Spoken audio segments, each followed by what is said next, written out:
Evening, boys. Evening, Sally. Welcome to The Chatting, your local pubcast. I'm Rob. I'm Kirk. I'm Mark. And I'm the other Mark. 3 pints, Sally. And what are you having? I'll have a pina colada. Cheers. I'll fetch him over. Evening, boys. Evening, Mark. I saw you take a deep breath. I know, I did it on purpose. Did you? I went, and I knew someone would come in if I did that. When you say someone, you mean Mark. It's very rare that me and Kirk's going to do that. Because me and Kirk are like, we're sleeping. You're too chill, aren't you? I'm chill. Me and Kirk are chill. You been up to all? Yeah. Of any significance? Oh, the extension's nearly finished. How about you, Kirk? No, mate, no. Although I am starting to get a bit excited that I feel as though my holiday's just around the corner now. What, where are you going? So all you've been doing is looking forward to your holiday? Yes. Why? Where are you off to? Same place as you, mate. Oh, well, I'm not getting excited about it yet. So Why? Because he might not make it. Exactly. Yeah. I might be losing all my money. Have you? Well, you are. I mean, What have I been up to? Have you been up to all? Yeah, looking forward to my holiday. So, the extension, how's it going on? Yeah, good. Yeah, we're close to the end now. Actually, we're on the home stretch, shall we say? Well, okay. So the flooring's in. The decorating's just been done. We put the skating boards in and everything. So yeah, it's now coming together. And what is it? A conservatory you having done? It's an extension, and it's an extension on the kitchen. So, yeah. So it's a kitchen extension. Yeah. I didn't think you were having any units in there. We're not. It's like a kitchen diner. Let's call it a kitchen diner. It started off strong, this, didn't Anyway, it? let's move on. It wants to be nearly done. So, the fact that it was going to take 3 weeks and it's August tomorrow. Yeah, it was going to take 2 weeks. But we're out of the realms of the building company now. This is all the bits that we had to take responsibility for. Right. What about you, Mark? I've been up to summer. Oh, kayaking? Been kayaking again. Oh, yeah. Yeah. And did you manage to inflate it correctly this time and get the thing on the right way? No. Oh, here we go. By the way, I thought about something afterwards when you spoke about it last time. Yeah. And I remember 2 things that you made a point of. Yeah. And one of which was that when you were trying to paddle and it was going left and right because you'd not put the fin on. Well, there's another name for it as well, I think, isn't there? A skeg. Skeg. Yeah, so it was the wrong way round. We'd got the kayak back to front. Yeah. So something I noticed when I was on our friend's kayak was that when I was at the front and when I was doing it, the front end was going forward and backwards. I'm thinking, why is he doing it? We go and we seem to go forward, and when I do it, we go left and right. And it turned out that his has got 2 skegs on, one at the front and one at the back. But they'd just not put it on. Because when he got out, Katie said, You've only put one of the skegs on. And he went, oh, I didn't even realise there were 2. Yeah. And it's only when you said about what effect it had on yours, I thought, that's why it was reacting the way it was when I went on it. Yeah, now what you're supposed to do, you're supposed to have your strongest rower on the back. Right. For that reason. Well, not just for that reason, but... Would that be me? It depends who you're in with. It depends how strong you are at rowing, but...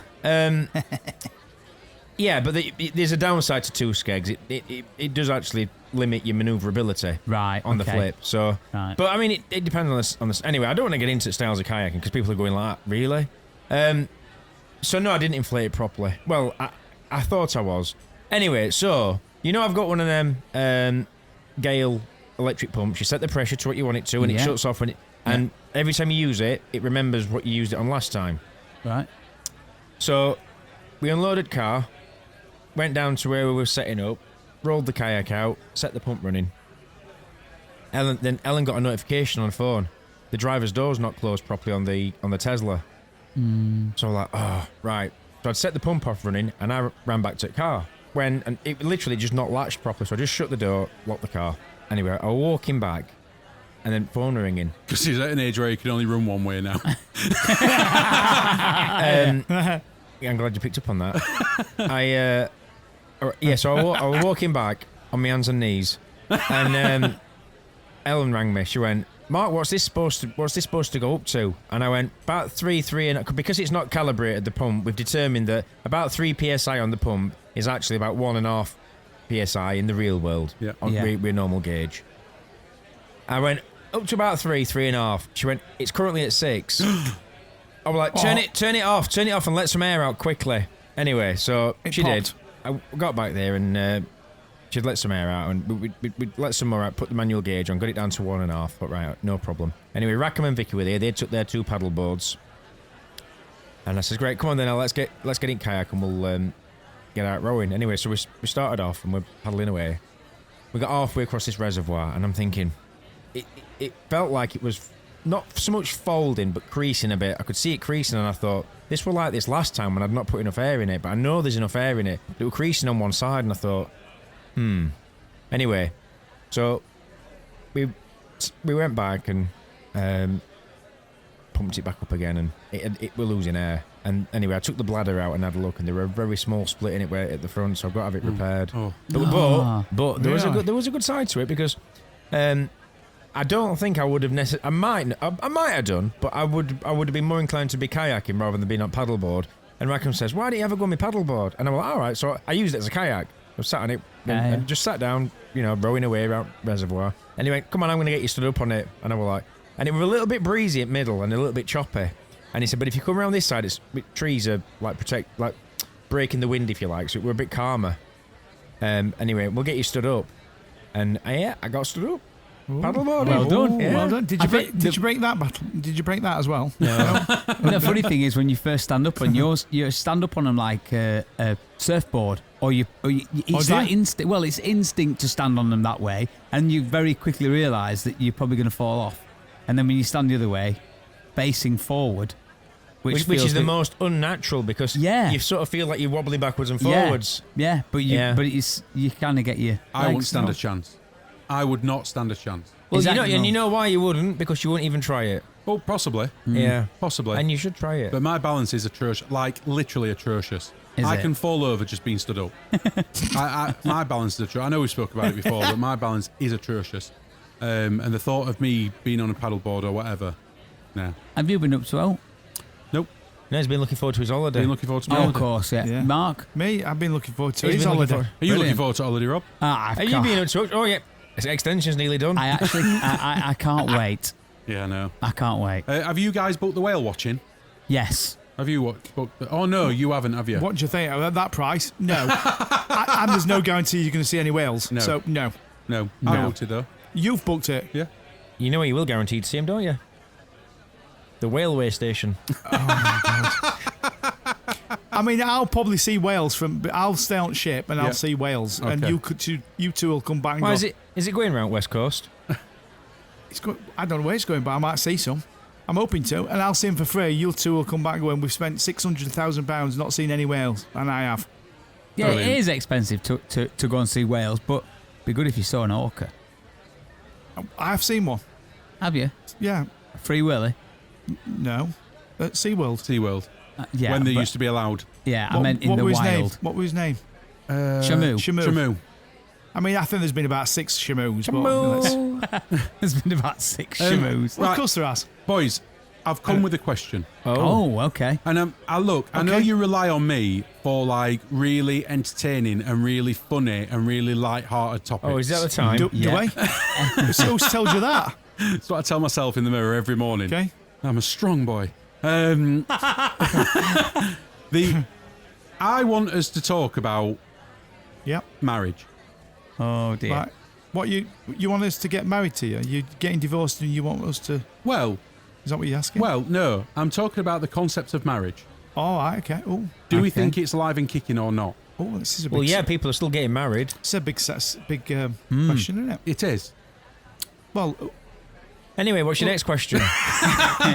Go on then. Who's going first? So, when you say alive and kicking, do you mean, do we think it's on the way out? Yes. Do we think it means what it used to? Are people more intended to get married like they used to? Is the concept of it still the same? Do we think it's good? It's a dying art out and a dying trade. And is it should it should it, would it, could it? Yeah, sorry. Should it evolve with time and with trends? Yeah. So my initial thought is no. I think quite a lot of people get married these days because it's what you do. It's the next step. It looks great on your social media profile. All right. Genuinely, it's a good excuse to have a hen do, a stag do, a big party where all your families come together. But I'm not convinced that people get married because of what it actually means, or for the same reasons that people would get married 20, 30, especially 50, 60, 70 years ago. Mm-hmm. That would be my initial take on it. Has it changed that much, Mark? Do you know what the divorce rate is in the UK? No? 48%. Is it? Yeah. Wow. 40, that's half. Yeah. Half the amount of people that get married get divorced. Now, I've read something about this. The other half get done for murder. Can I throw in something in this, right? And that figure's right. I know. And this is Well done, Kirk. And your question was grammatically correct. That figure is right. However, and I don't want this to sound like I'm being targeting certain people, but the gay community, their divorce rate is very high.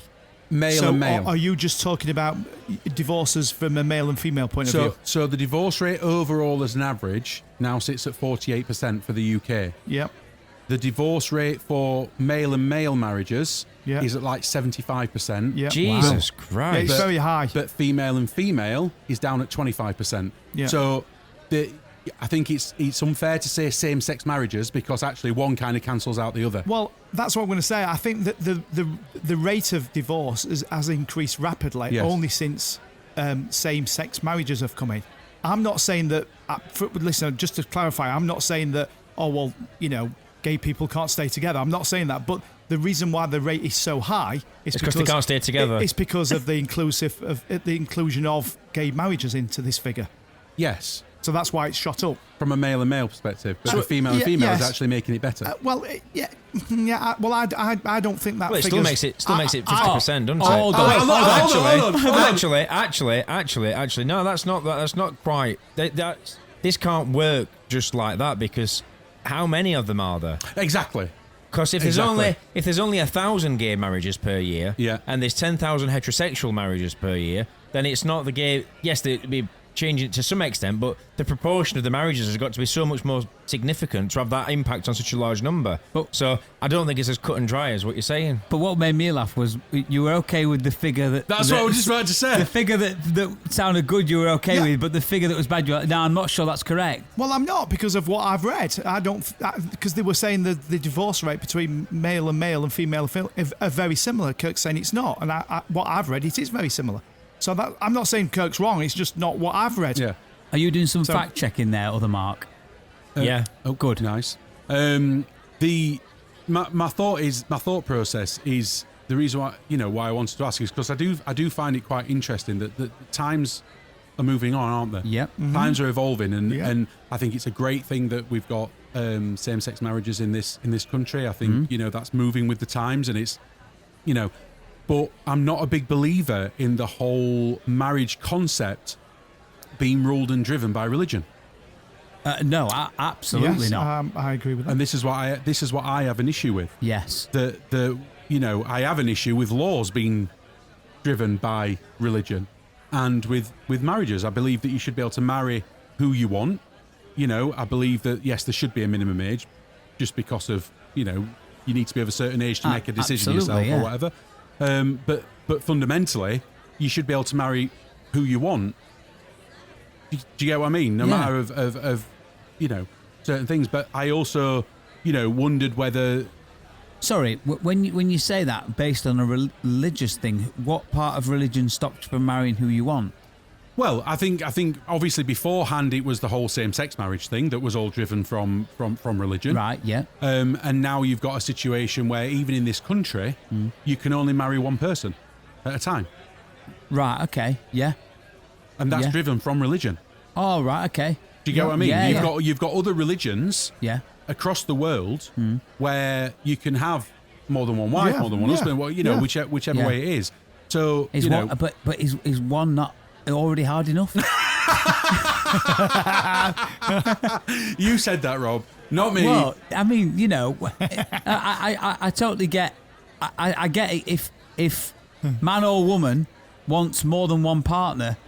All right, fine, but to marry and then go, well, one marriage is not enough. I'll marry the other one as well, and I'll marry. I'm like, hold on a minute.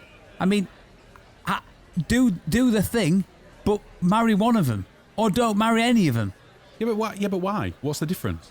Well, because surely if you love somebody and you want to marry somebody, yeah, then whether you marry them, one person, two people, three people, is irrelevant if you love that amount of people. So what I'm saying, what my issue is, Rob, it's not necessarily whether we could argue all day long about whether it's right or wrong. My argument is the choice should be mine, or yours, or do you get what I mean? It shouldn't be. It's not hurting anybody, or it's not affecting anybody. It's only driven from religion. Yeah. Well, I'm not religious. Yeah. So therefore, what? Why have I got to conform to a law that's driven from a belief system that I don't believe in? Yeah, 100%. Yeah. Well, I took out any religious element in the vows. Yeah. Because I didn't want it to have anything to do with we did religion. The same. Yeah, we did the same. But yeah, what's your thoughts on this, Mark? Away from the original conversation that we just you had. mean as in who can how many people you can marry, or just in general the concept of marriage? Well, yeah, I mean, my concept of marriage is I am very traditional in that sense of the word. I like to because of my age, I feel I like to hang on to that sort of feeling of, like I'm going to say a man and a woman getting married, although I don't have a problem particularly people getting married to who they want, fine. However, at the same time, I sort of contradict myself because I'm yourself? I contradict myself. I can't even say the word. I contradict myself because I'm not a religious person. But yeah, I sort of believe in the concept of marriage, and marriage is very religious based, really, isn't it? Yeah. You know what I mean? I mean, my first marriage, I got married in a church, and a vicar or priest or whatever they call themselves now, and I still don't know the difference between them all. They married us, but yeah, back then I weren't religious. So I'm most contradicting myself, aren't I? Because people do, don't we? Get married. People do get married in churches, yet they're not religious. So it's like, well, which one is it? Well, moving it on, being married to one person, if we're sort of taking it that step, I mean, it's a tricky one in the regards to because a lot of big laws would need to change for that.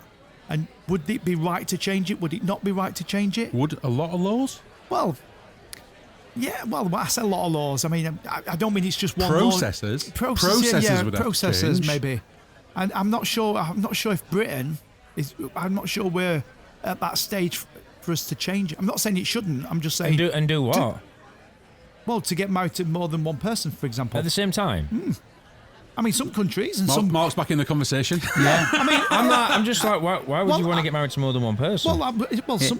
First of all, some countries do allow it, and some religions allow it. Oh, well, yeah, well. And so we are 10 minutes into this conversation about multiple. Yeah, we're doing some fact checking. Right. Have you found anything out? Yeah. All right. Okay. We're fundamentally wrong. All right. Well, who's wrong? Everybody's wrong. The numbers, wrong. yeah. Right, okay. We're miles off. What are you looking at on there? Is that ChatGPT? No. Why would it be on ChatGPT? I'm in the real world. It's a law firm that deals with divorces, and they've put the stats up. Okay. They haven't put the profits up though. No. Yeah. So apparently, as it stands on this bit here, it says approximately 41% of first marriages ends in divorce as of 2026. And I'm just gonna. But the thing is, that there is some stats on this website, but they were released in 2025, but they were based on 2023's figures. Oh, what happened to 2024? I don't know. What happened? So it shows how much they've gone up. So where are we? We're not really getting much info here, are we, at this stage? We're getting a lot of ums and ahs. So it says here, divorce rates per 1,000 in 2023. I mean, it's 3 years out of date now, isn't it? So men 8.6, women 8.5. Is that does one divorce the other then? I thought you divorced each other. No, you can. One person But- tends to Instigate it. instigate the divorce. Instigate Ah, it. right. Yeah. So there's not much difference then, is there? 8.6 and 8.5. No. No. Right, yeah. Same sex ones is men 7.4, which is lower, Yeah. and women is 11.2. Oh, Which is I higher. obviously got that wrong way around then, didn't I? With Yeah. the women and men. Yeah. I mean, they're up a lot. These. Which I don't know. I would have expected it to be the other way around, like you said. Like you said. Why? I don't know. Yeah. Why, Rob? I don't. Why? I don't But tell actually us. know why, but knowing I think. knowing what men are like in general, Yeah. I would imagine that two men in a relationship, I can imagine it. I don't know why. I just think it would go wrong Oh, more than I would two women. right. Really? Yeah, But men are generally more chilled out than women, aren't they? In yeah. a marriage, it's always the man that's chilled out and woman's good. And men's like, yeah, whatever. Just pass me a beer. Let me Mark know- said that. Let me know how comfy it is in Doghouse tonight. What? Just stereotyping it, you know. It's, Yes, you are. Men are just like, give us a beer, I'm fine. What's your take on marriage, Mark? I like it. It's the only way he survives. But close. Yeah, that's very true. Yeah. Yeah. But what, like on a broader spectrum, like Broader spread. Do you think the Yeah. concept of marriage means the same now as what it did 50 years ago, 60 years ago? 1920. So there's two things here. I think it's not fizzling out. It's not going out of phase. No. I mean, there's people spending a lot more money on it now than what they used to. Yeah. I do think that there might be an element with some people where marriages are more throwaway than what they used to be, which is why you see so many divorces where people are like, well, I'll just get married again. Oh, I'm not sticking with him. And they treat it, it's almost like, I don't know, it's not as, Yeah, it's not a yeah. lifelong commitment. It's more, they Yeah. get caught up in the here and now of the, they get married, they're in love and everything else. They don't necessarily look at the future and the compatibility really between two people. Get caught up in the, I don't know, maybe the mania of what there is there and then. And they spend all the money on the marriages and whatever, and it doesn't necessarily work out. Whether people, I don't know, don't like to try and work stuff out, the differences and whatnot. I mean, some people, there will always be something that comes up that causes a divorce. You know, somebody will do something they shouldn't have done with somebody at work or whatever, or, you know, or you know, doing something dishonest or whatever. And then somebody, and so that then people, they'll go back wayside. But I think where people just sort of give up on their marriages, I think sometimes, I mean, I don't know, do people work hard enough to maintain them? You know. Well, it just takes work, doesn't it, to make a marriage work? Of course it does. Yeah, It takes work. yeah. You know, so I think, if divorce rates are going up, then for me, it would tell me that people are getting married too quickly. or for the wrong reasons. Yeah. Well, probably more so, just too quickly, in that they've not been together long enough to the point where they've realised that actually, I've lived with this person for 10 years, 15, whatever, and then they've gone, do you know what? This is my life partner. So, you know. so this is kind of what I'm getting at. I know Yeah. we've mentioned about like multiple partners, but that wasn't just what I wanted to focus in on. What I was kind of saying was, we're talking now about marriage and how people are getting divorced and the reasons. Oh, that means they got married too quick, or that mean. My question is, does it matter? Does it matter the level of divorce? Does it? Do you get what I mean? So like, I think it devalues it, yeah, because don't forget, and I say traditionally, even though traditionally there were still divorces, I think that level of commitment of taking on the family name, having children with the family name, and all that stuff that sort of comes together, and you're creating a unit and you're getting people from both sides of the family, and I'm not saying it's about everybody else. yeah. But that you're bringing everybody together for a celebration of somebody who's making a lifelong commitment to another person. Yeah. And then in 2 or 3 years going, I can't be arsed with this. Yeah. And you've got... So I think I don't want to say an element of selfishness, but I almost want to hint a little bit of selfishness, if you know what I mean. In that I think, you know, work at it a bit more, or don't do it in the first place. If it's not going to work in 3 years, Yeah. it perhaps shouldn't have happened. You know, there's, like I said, there's things that'll happen in, you know, further down someone's line. Somebody will do something with somebody else and whatever, and those things will, you know. But where people just fall out and stuff, I think, you know, they've either not got to know each other properly in the first place, you know, Yeah. or I mean, pe- who knows? people do change, especially if you over long periods of time. Let's say let's say someone's been married for 20 years. Well, they say a lot of these numbers, though, were based on 12 years. It's not really a long time, is it? Well, even 10 years is I think 10 years is long enough for people to change. You know, and that's just one person changing, let alone two people that both grow maybe in different directions or whatever, and that could then cause a rift. But I think that's where the effort then comes in, isn't it? That's where the effort, because if people are growing in separate directions, then they're not doing enough together. Yeah. And that's the work. That's the work element, isn't it? You know, if one person wants to do something, you know, can you do it with them, or is it a short-term thing? You know, but if you're constantly doing things separately, then naturally you're not designed to be together, because you'd want to do stuff together, wouldn't you? Yeah. You know, I'm only talking from my own point of view. There's very little I do without Ellen. And it probably does Ellen's head in. She's like, Mark, will you leave me alone? For God's sake, and go and do something on your own. You're doing me head in. But, you know, and so I think, you know, spending time together and doing stuff together, they're the experiences that when you get to old age, that you sit and talk and reflect on. And, you know, you want to tell stories to when you've not got as many new experiences to create, you've got the old ones to reflect on. You want to tell the story. You want to tell your stories to your grandkids and whatever. You don't want to be telling your stories to your wife that weren't there when you experienced it. Do you know what I mean? Yeah. I'll be telling stories to other people's grandkids, I'm sure. Yeah. But I bet you will.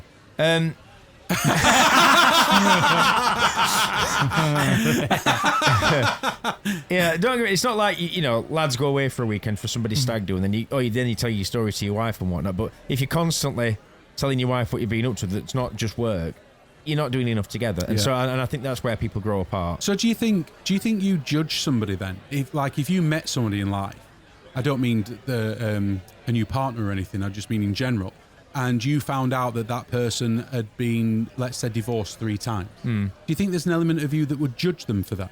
Even subconsciously, judge them as a person for that? Probably a bit. Really? Yeah, probably a bit. I think, because like, everybody makes mistakes, and everybody, you know, there's reasons why people go their own ways and whatever. But I think if you've got, and I'm not saying that's that person's fault by any means, because it could be that, you know, you have some people that are a sucker for the wrong kind of people. The wrong person. Yeah, you know, and then they end up in the same kind of relationship multiple times, and it never, you know. So I think there's always going to be an element of, bloody hell, when are you going to settle down? You know. When are you going to find someone and just, you know, sort of stick with him? But I suppose that comes down to them as a person, and it wouldn't tarnish how I thought about them as a person, because how they are with me is all really that, you know, I'm so much bothered about, if you like, because that's all I get to see. If somebody can't hold down a relationship, that's on them, you know. So fundamentally, then, you believe in the sanctimony of marriage? Yeah, that's driven from religion. I don't think it's the religion thing that drives it, even though there were obviously a religious element in our wedding. You know, we got married in a church. Ellen's Christian. She's not a practicing Christian, but she was Christian and all the rest of it. And in the same traditional way that you have Christmas dinner, and you know what I mean, and people, your family come round and that sort of thing. So it was the done thing. But the concept of marriage is driven. The way that marriage is now is driven from religion. So the fact of, you know, one person marries one person, you know, and technically stayed together forever, is driven from religion. It didn't used to be like that. Hundreds and hundreds and hundreds of years ago, you know, the woman was owned by the guy. The guy could do whatever he wanted. You know, there was still the marriage element there, but it was very different then to what it is now. It's the sanctity of religion that brought marriages to how they are now. So like. My thing is, I suppose my question is if you're not, I don't mean you specifically, I'm saying as people, if you're not a religious person, then how much of that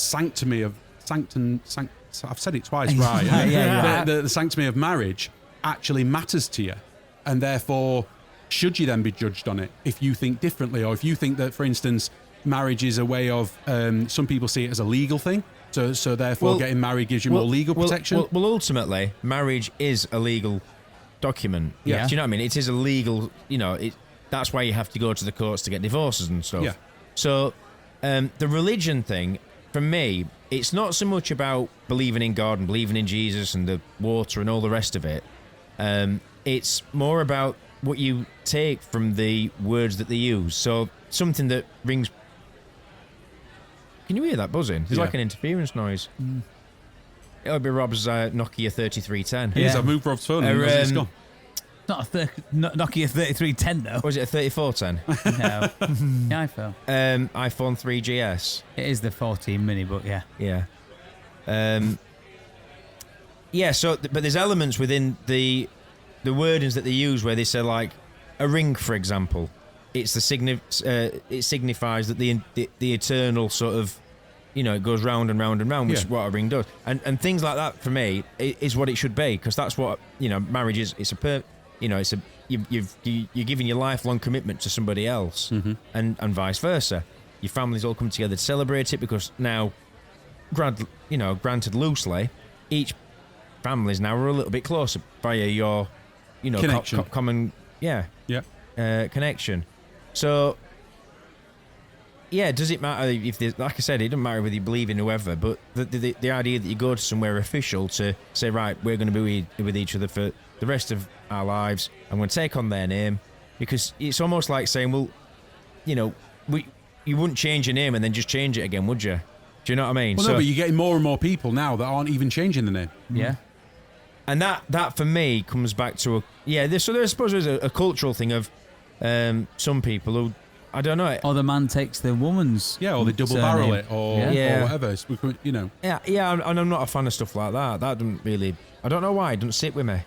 Because I think, why, if you're going to be somebody, if you're going to do that, then that's how it should be. You know what I mean? Yeah, but that's what I'm saying about how the concept of marriage. You only think like that because that's the traditional concept of marriage. Yeah. Well, I only think like I think because of the traditional upbringing and everything that's, you know, I only think, like, everything we think is based upon everything that's ever gone before. You can change your mind on things as things progress and as things, so like, for instance, you know, what I'm saying is your values of marriage are driven from the traditional values of marriage. Yeah. And this is what I'm asking Not you. religion. No, because the concept of marriage now is driven from religion. That's fact. So what I'm saying is now the world is a changing, evolving place. What I'm saying is does that... Is it as relevant now? That concept of marriage as it stands in its traditional form, is there room for that to expand and grow? For instance, like it has done over the years, of same-sex marriages. It used to be illegal, now it's not. You know, This is what I'm saying about how, you know, I'm not saying there's no right or wrong here. It's a case of your mindset and your thought process of do we think that the concept of marriage needs to evolve? I don't think it... Well, I mean, what does it need to evolve to? I mean, you know, it's open to everybody now. Didn't used to be, though. No. And it's taken that evolve to do that. Correct. Yeah. I don't think...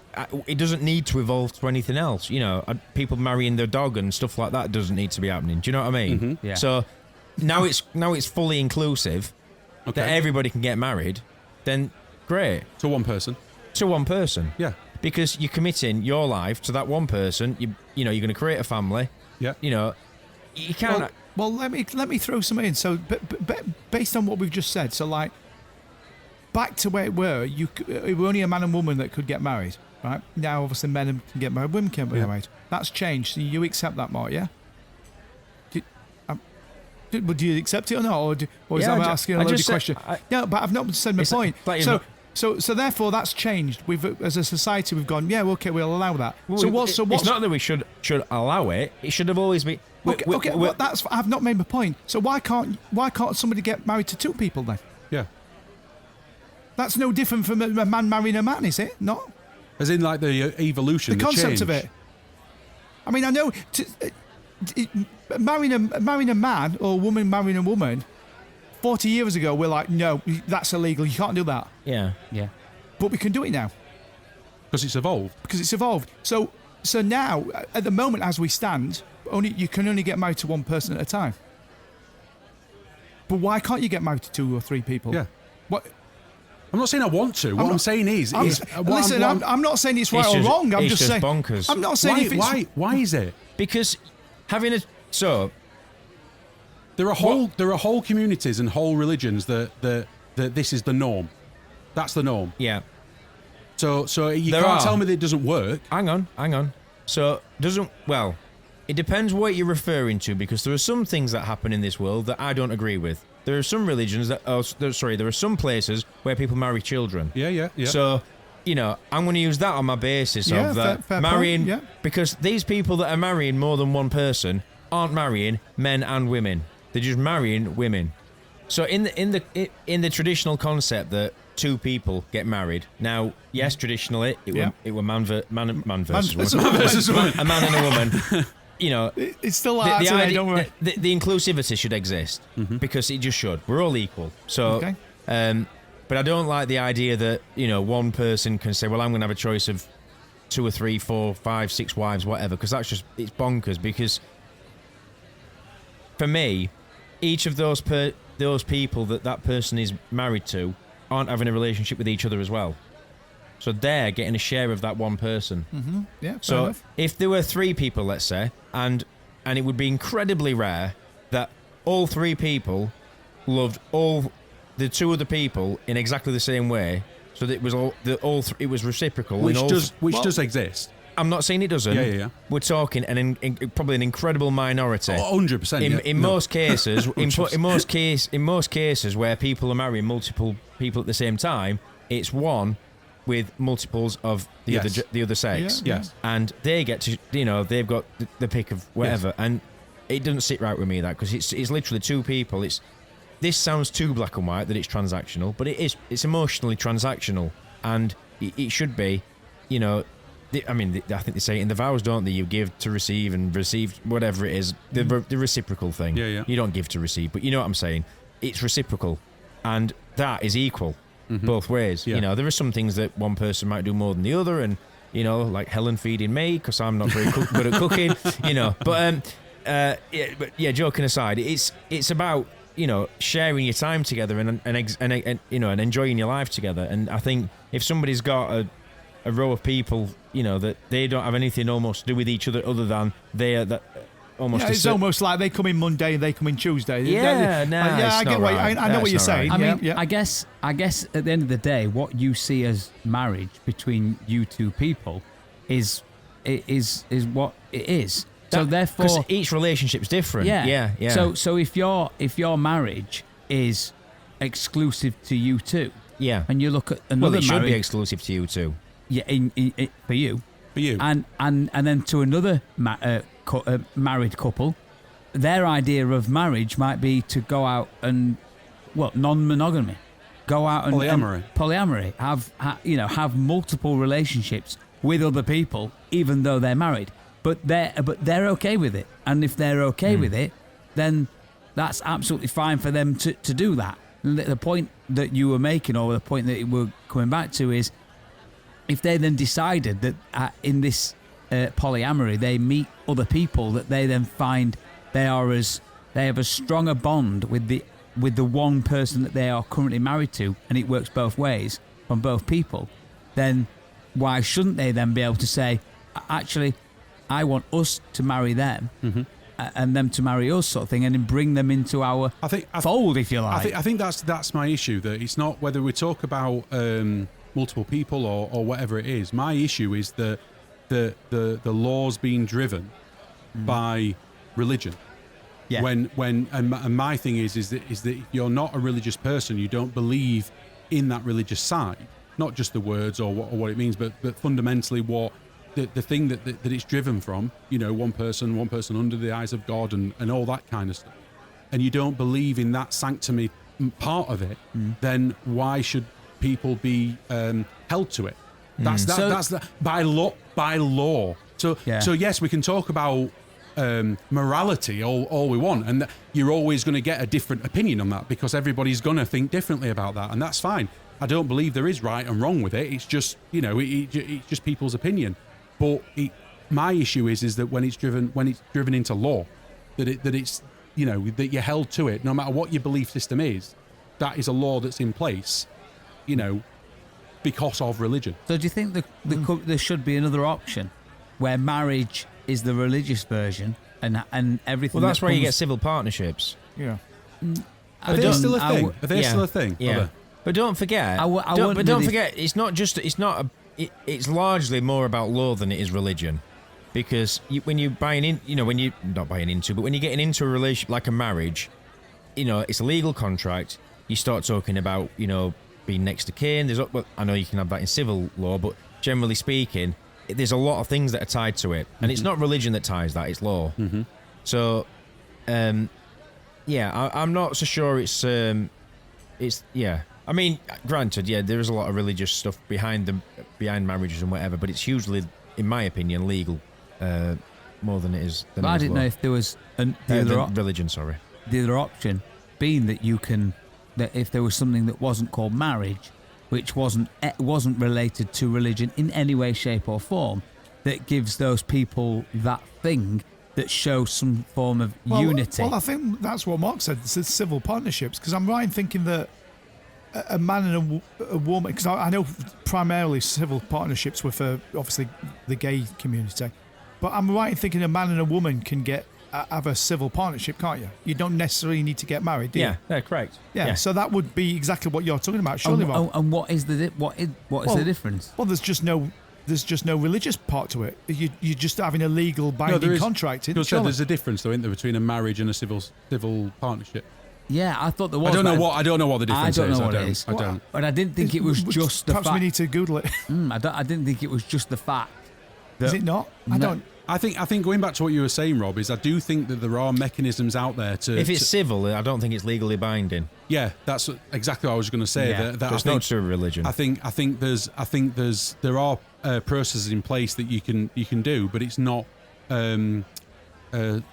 recognised by law, and that's do you think in today's society, do you think if non-monogamy was a thing, that fewer marriages would end? Can you say that, Mark? Can fewer marriages end? Is that what you're asking me? Oh, you're asking the other word? Yeah, the other word. Mahogany. Non-mahogany. Yeah. Mahogany. Hey? Is that what you said? I mean, there is some wood involved in it, but not mahogany.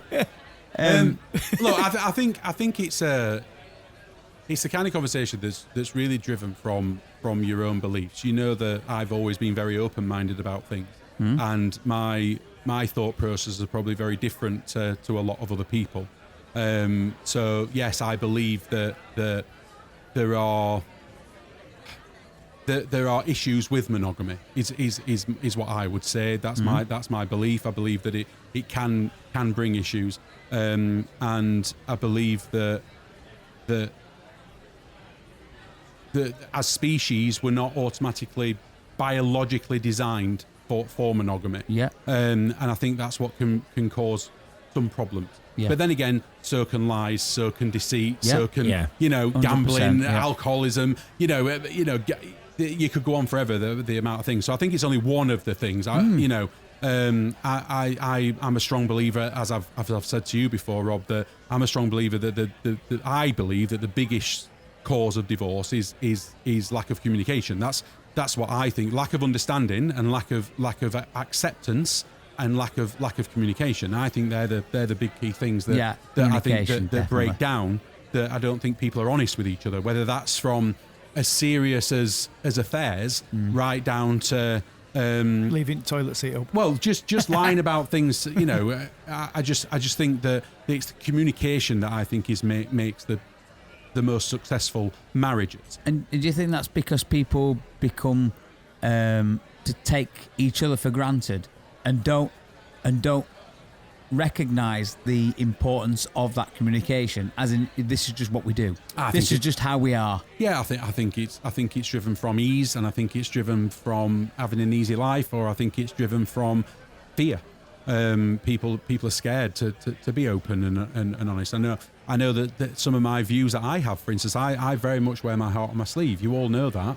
I'm sure there's been times before where I've said something out loud and you've sat there and gone, really? You've just said that out loud? But I'm a big believer in saying what you believe and pointing it out there. And if it's different to the norm, or if it's different to what people think should be in place, I don't care. As long as you're not hurting anybody else, as long as you're not forcing an issue onto people, as long as you're not creating an environment where there's a I wouldn't say submissive then, but I think that takes us down into a different realm. But where people are forced into things, I think is wrong on every level. What I'm talking about is just because somebody has a different opinion on what something looks like, it doesn't necessarily mean that they're wrong. It might go against the norm, it might go against the majority of people, but it doesn't necessarily mean that they're wrong. Yeah. And I think there's a lot of people that still, whether you're talking about relationships, whether you're talking about marriage, whether you're talking about, anything like that, I still think there's some people that if certain people lived a certain way, a certain life, let's say a certain lifestyle, that they're viewed on as being wrong, as being incorrect, as being, as opposed to, well, hang fire a minute, if somebody's in that position that is, everyone's in agreement and everyone's, they're not hurting anyone, there's no lies, there's no secrets, there's no, then what's it matter to anybody else? Yeah. And I'm a big believer in that. I do feel as though I do need to clarify, I'm a very happily married man. And I'm very happy with my wife, and I hope I stayed married to my wife for the rest of my days. Pointing out I just believe that there should be a bit more freedom out there for people to be able to express and live their life how they want to live it. When you said about communication, do you think us as men aren't as good as we should be, or aren't as open enough about talking? How we feel with we talk about men talking to other men about how they feel. Do you think we struggle to communicate with our partners, wives? I don't think it's just men. No, I don't. But do you think men more so than women? Because I know I'm not as open as I probably should be, and don't probably communicate exactly what I'm thinking and how I'm feeling. That's because you don't know what you're thinking. But nobody knows what you're thinking. Yeah, and that's probably half the point. Half the time, I probably don't even know what I'm thinking.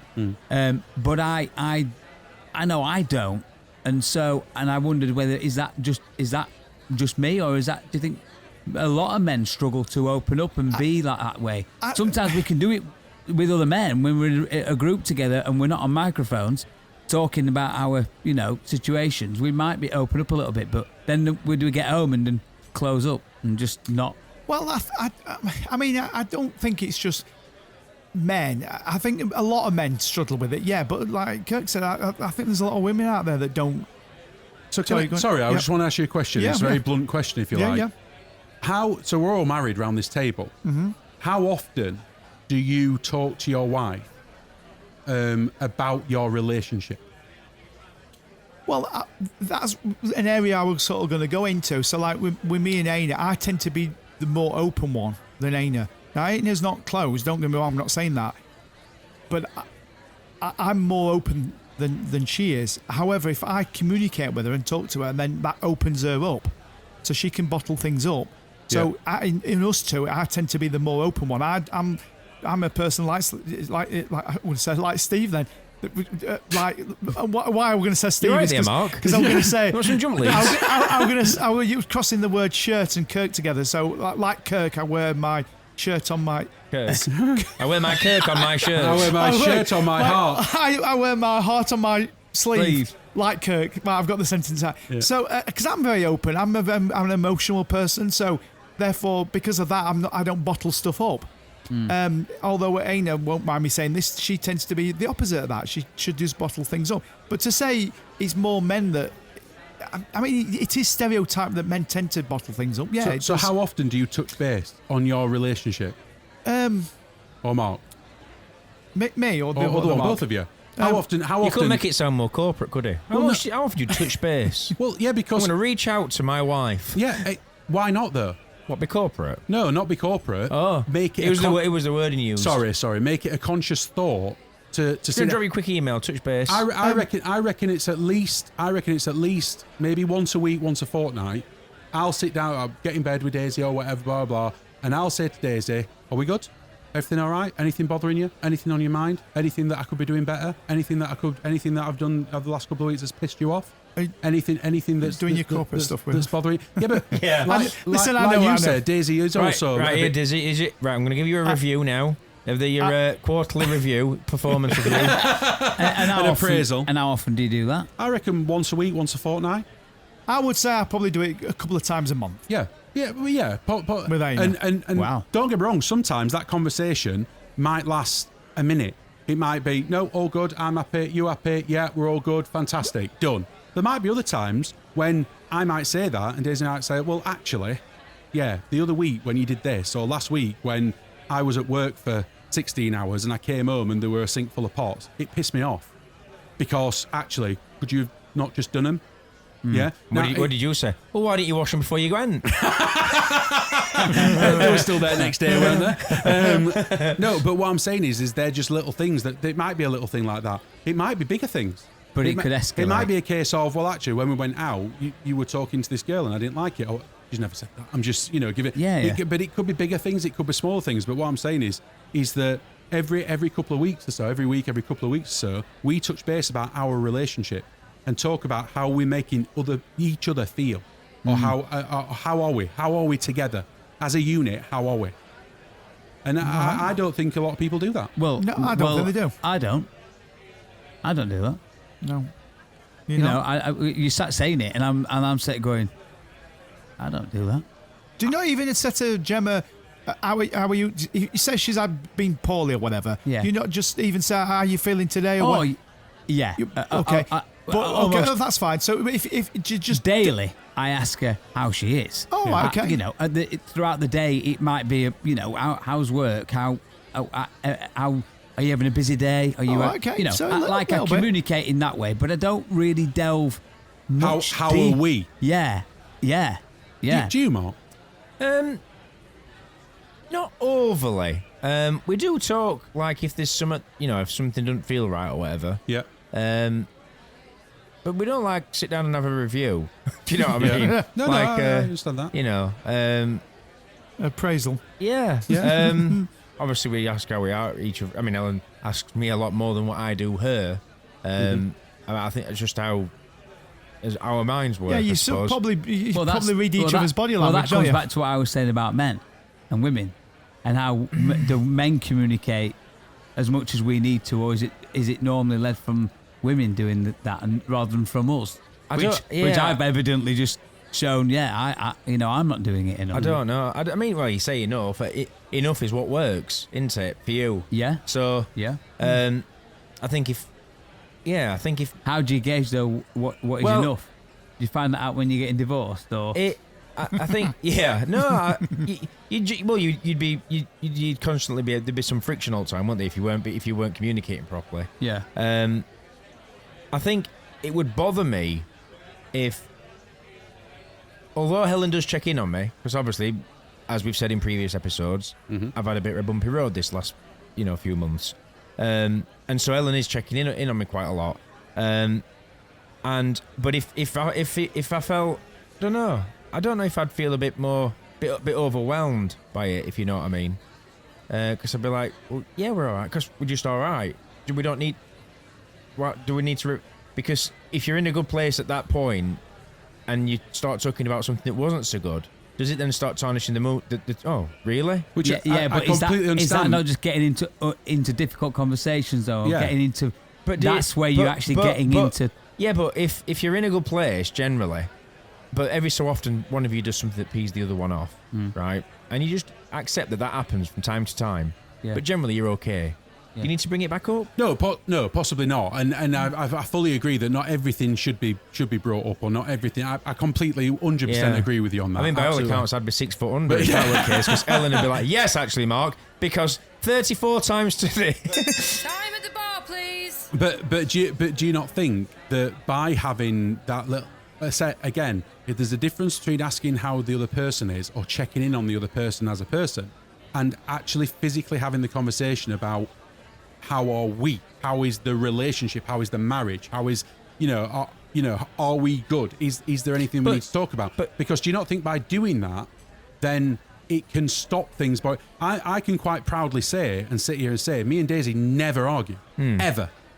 I think we've had 2 arguments in 14 years. Right. What were they about? And they were both probably my fault, right? But you're never wrong. But that's probably what it was about. but what I'm saying is we never argue, ever. And some people will say, well, that's just not normal. Well, actually, I think you'd have to give that some context because this is not the case, by the way. But I could say me and Gemma never argue. Brilliant. And why do you think that is? Well, because we don't talk. Well, yeah. Do you know what I mean? So if you based on what you're saying, that's amazing because you are having these open and honest conversations with each other. We don't even bicker.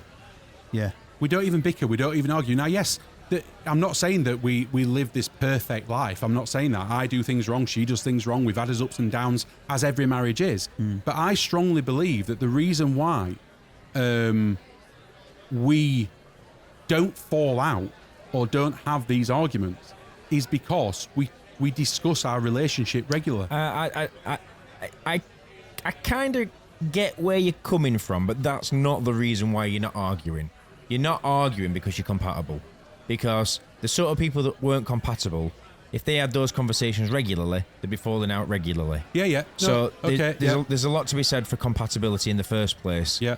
But no, I think it's just what works for... Because what you have to remember is every couple's different. And each person in that couple is completely different. Now, you know, I can talk from a personal point of view, maybe not necessarily on the podcast, about how I perhaps don't see things that are in front of me as obviously as what I should. You know, so I don't necessarily pick up on things that maybe I should do. So having those conversations, probably, it's not a case that I don't want to, it's just I'm oblivious if you like. It, yeah. And it's not that I'm being ignorant to it, I'm just completely oblivious to it. I think a lot of people are like that. I think Mark. I genuinely do. That's probably me, actually. But I think so long as the people in the relationships are, again, generally happy, and you have the conversations when you need to have them, if that works for you, you know, if somebody says, look, I'm really sorry, but you're really beginning to do me head in with this, and you go, I'm so... I mean, you could say, well, why didn't you bring that up sooner? But maybe that person's probably thinking, right, I'll give him that one. Yeah. And give him a bit of leg room, you know what I mean? Whereas picking up, if you were doing it regularly, some people might be like, I can't be doing with this. You're forever picking up, because some people would say particularly if there's one thing against the other, you know, hang on, you're just nitpicking now, and then that could then create problems. So I don't think there's a right and wrong as such. I think it's making sure you're with the right person and in how you want to do stuff. Yeah, because otherwise you can create some right. This is going to be one of them where we come back next week and say, what have you been up to? And I say, well, Gemma's divorced me. Well, you know, we were talking on last week's episode. Yeah. And we were on about, you were on about Sam Neill, weren't you? And yes. Yeah. And how old people were. You didn't realise bloody hell how old they were. I've got a bit of a game. Oh. Is it called Dead or Alive? No. Oh. So, I ain't come up with a name. Do you want to do the game now or as a wheel of feature? Well, let's do it as a feature. Oh, we'll do it as a feature. Shall we? Then, sure. Because it's about time. Is it? Okay. Yeah. Not that one. Is here. It's not the same, would it? Here we go. Oh, it's spinning. What's it going to be? Oh, I'm just so excited. Come on. He's nearly there. The Wheel of Features. So, this one's not got a name. Oh, right. And I don't even know how it works yet. Oh. So I'm going to be, as in Mark's style, I'm winging it. I don't wing stuff. With one wing. Right, so you're going to need... We're one winging it. We're one winging it. You're going to need your phone. Oh. Okay. Right, okay. Well, hurry up then, because I've got about 6% battery. Oh. And I ain't got my glasses. Yeah, and hurry up. That's not my problem. I need a wee. You're right, Pat. So, I'm going to give you the name of a celebrity. Yeah. Yeah. And I want you to tell me if the they're next... dead or alive. No. If the next celebrity I give you is older or younger. Oh, okay. Higher or lower? Oh, this is like supermarket. What? What? That game where you've got someone on conveyor belt and they go, right, this Generation game? this Or play your cards right? No, this spaghetti's 50 pence, and then next item's like a loaf of bread. They go, is that higher or lower? Oh, What's yes. that got to do with celebrities? Yeah. Because we've got to guess if they're higher or lower. Right, so gives the first one he then. did say that. Right then. So your first one is... The Price is Right, by the way. I think. Yeah, that too. So your first one is Tom Grennan. So do I have to write his age down? So No, right, so... have I got to write it right, down if no. he's Right, no, so hang on. So we're starting with Tom Grennan. Who's Tom Grennan? He's a singer. He's a Singer. Okay. Very famous singer. Okay. Yeah. Is Lewis Capaldi older or younger than Tom Grennan? Who's Lewis Capaldi? I'm joking. Okay. Plays for England. Okay. So technically, answer one. That's answer one. Well, Yeah. right, yep. So what have you got? Oh, we're doing it right. Oh, okay. Yeah, So, yeah. what is it? Did you say is Tom Grennan So we've older? got Tom Grennan is the one that we're starting with. Yeah. I want to know, is Lewis Capaldi older or younger? So we don't need to write these down, really, do we? We need Well, to you're going to remember write your them for score 30 down. All right, Keep your okay. score. I'm going to say younger. So you're saying Lewis Capaldi's younger? Older. You're saying older? Lewis Capaldi is older. So, Tom Grennan is 31. Mm-hmm. Lewis Capaldi is 29. Yes. That's 1 point to Rob. Wow. Okay. I'd got a feeling you were a little bit younger. That's Younger. why you said it. Younger. Yeah. So, we're going to go with. Are you ready? Yeah. Yep. We're going to start with. Gary Barlow. Yeah. Oh, so okay. So it's not a case of we're going on from Lewis Capaldi. We're starting again. Yeah. Because Gary Barlow's. We could do. Should we do that? Well, No, I just presumed that's what it were, but it's I your thought game, we were mate. It's doing your that. game. Just score that one. Yeah. So we're just going to get this next one then. So, your Gary- next one then. Gary Barlow. Yeah. And is Damon Albarn, who's the lead singer of Blur, Yeah. older or younger than Gary Barlow Okay. Lead singer of Blur, yeah? and the Gorillaz? Yeah. Oh, Ain't yeah. happy. Yeah. And I'm feeling sad Sunshine. in my head. I'm d- useless. Not going on. The future. Is coming on. Guys, it's not karaoke. So- We're doing a quiz here. So we started with Gary Barlow. Yeah. Is Damon Albarn older or younger? I've got Right. older. I've got younger. So, is Damien Albarn younger than Gary Barlow? That's why I'm asking the questions. That's what you're asking. No, Gary Barlow's older. So, Gary Barlow is 55. Damon Albarn is 58. Yeah. So older is the answer. Older Yeah. is the answer. I'm not very good at this. Yeah. I got that one right. I like this. Okay. So your next one then. We'll start with Sam Smith. Okay. Right, yeah. And we will go to Let's not. Taylor Swift. So is Taylor Swift older or, Or younger younger than Sam than Smith. Sam Smith? Ooh. Oh, this is really good, mate. Ooh. I think Sam Smith's older than Taylor Swift.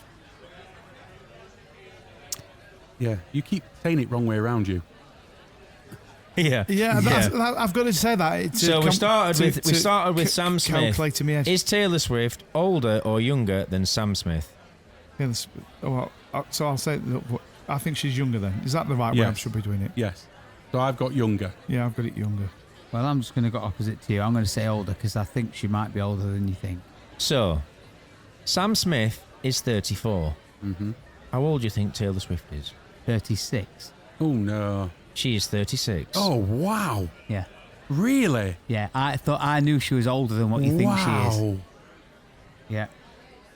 Wow. Well, that's another one I've got wrong. Yeah. Right. Another one I got right, baby. Let's move into some actor type people. Actor type. Yeah. Right then. So, let's go with who is older? Ooh, this would be a good one, wouldn't it?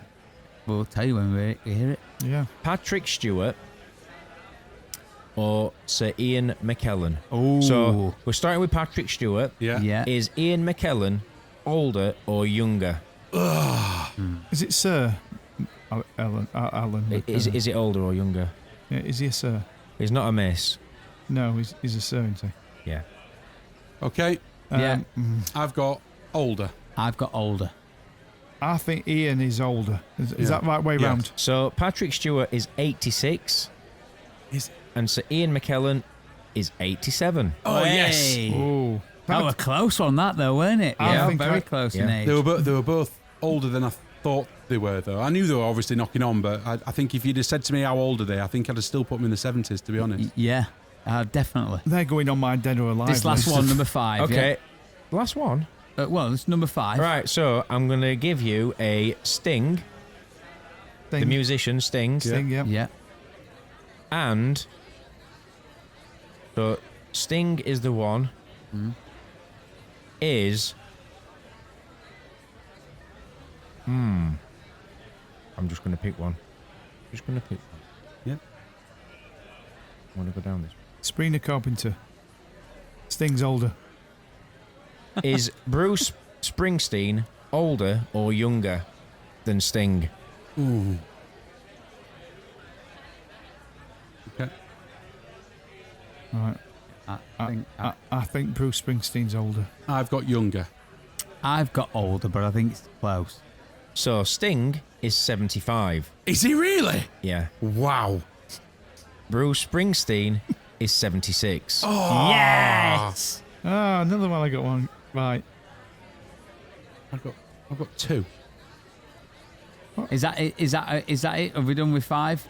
Or do you want to do one more? We'll do 2 more. Two more? We'll do 2 more. Cool. We'll do 2 more. They're at different age. We'll move the ages around a little bit. I've currently got 4 out of 5. Have you? Have Yeah. you really? I've Wow. got 2 as well. I've got Right, 2. okay. I've got one for you. Where are we? Good. Yeah. I've got one for you. Well, we want 2, but So,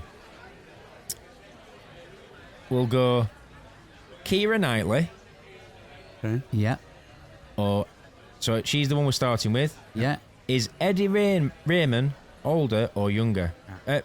Eddie Redmayne, what did I say? Raymond. Eddie Redmayne, is he older or younger than Keira Knightley? Yeah. Okay. okay. Got it. I'm going younger. Younger. Eddie Redmayne. Yeah, I think he's older. Oh dear.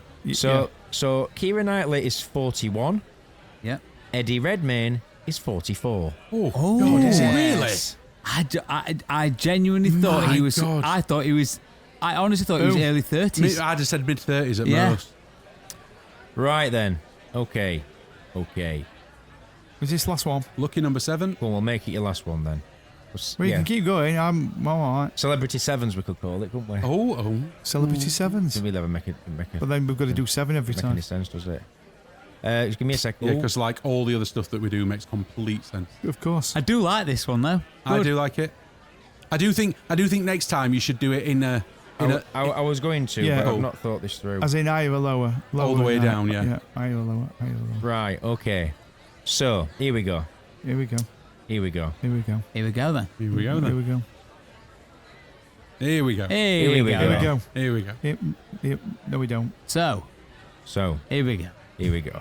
Right, are you ready? I'm ready. Absolutely. No, I'm not ready now. Here we go. So, Here we go. are you ready? Here we go. Hang on, I need a wee. Hang on a minute. I'm going older. What do you reckon? Here we go. Here we go. Are you ready? Yeah. Ready. Right, so, Here we go. here we go. Can you imagine So, Mark here on we a, go. Can you imagine Mark on a roller coaster ride? Here we go. Ready? Yeah. We're ready. Yeah. Scream if you want to go. Hold okay, so, Paul McCartney. We're Yeah. starting with Paul McCartney. Yeah. Wow. Is Adele older? I really thought you were being serious then. Right, so we're starting with Paul McCartney. Yeah. Yeah. Here we go. Is Bob Dylan older or younger than Paul McCartney? Now I've got to stop thinking about a black man for a start. Yeah.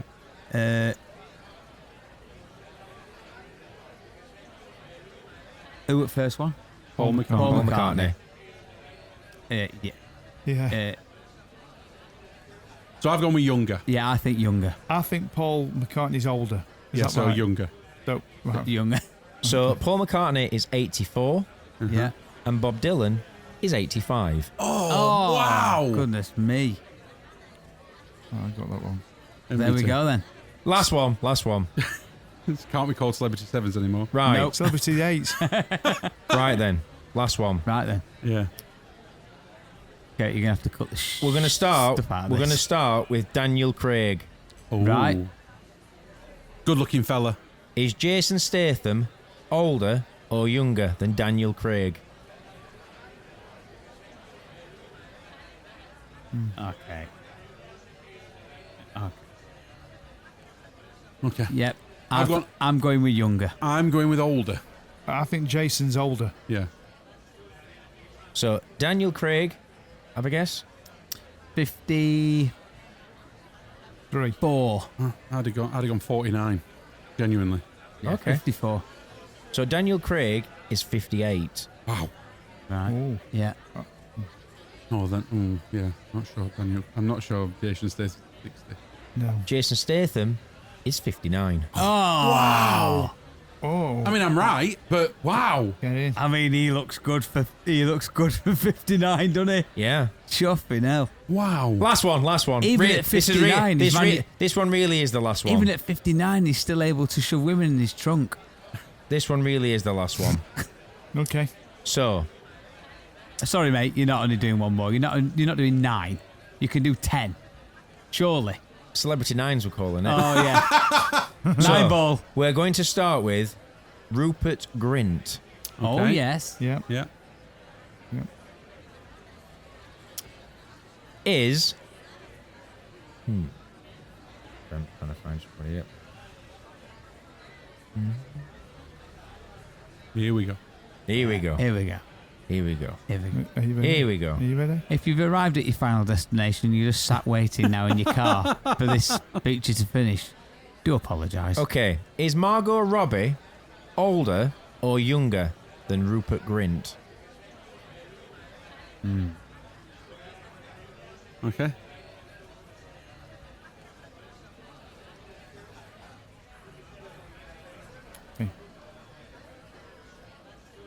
Okay. So, let's start off with, how old is Rupert Grint? Rupert Grint's got to be 34. I'd have said 36. I just said 36. Okay. So Rupert Grint is 37. Oh. What have you gone for? I've gone older. I've gone younger. I'd have put Margot Robbie nearer to 40, I think. Yeah. I've put Margot Robbie as older. Yeah, and I thought it was going to be the other way around. So Rupert Grint is 37. Yeah. Margot Robbie is 36. Yes! Wow. Got that wrong. Right then, last one. Really last one. This is 10 then, isn't it? Yes. Yes. So, let's go with... Can I just say how all the cast of Harry Potter are older than what like, they were closer to our age when they When were it came filming out, it yeah, than yeah. what we actually realised. Yeah. Crazy. Yeah. So... Right then. So, Here we go. we'll start with Tom Hardy. Oh. Oh, okay. Tom Hardy. We all know who Tom Hardy is, don't we? We know who Tom Hardy is, yeah. Is Stephen Graham older or younger than Tom Hardy?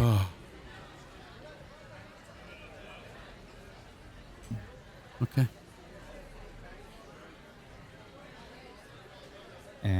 I think Stephen Graham. I've gone younger. I've gone older. Okay, so how old do we think Tom Hardy is? 52. 49. Yeah, I've gone to about 44. So Tom Hardy is 49. Ooh. Okay. Stephen Graham is 52. I was just about to say. wow. I was going to say he was 53. That would have been a year out there. Yeah. Yeah, and I got older, yeah. How many did you get, Rob? So I got 1, 2, 3, 4, 5, 6, 7, 8, 9. 9 out of 10. 9 out of no. 10. Sorry. One. Sorry. Sorry. I wrote them underneath another feature that we did last time because I used the same one. 1, 2, 3, 4, 5, 6. Wow, I got 3. I got 5. Well done. Go on, I Mark. started really bad and then I did Yeah. quite well. Pulled it I back. got 3. But I won. Well done, Rob. Yeah. It's not very often I win. I can You tell can, you take that. well done. you can take home an extra beer, Matt, tonight. Oh, thank you very much, Mark. Well done, It's been a Mark. pleasure, boys. Thank Thanks, you, Mark. boys. Bye. Ta-ra. Thank you for your continued support with our independent podcast. Did you know that you can interact with us and other listeners on Facebook, on the Chat In Tap Room Facebook group? You can also get in touch via email, innthechat@gmail.com, and of course on any of our socials. Thank you, and we'll see you next week.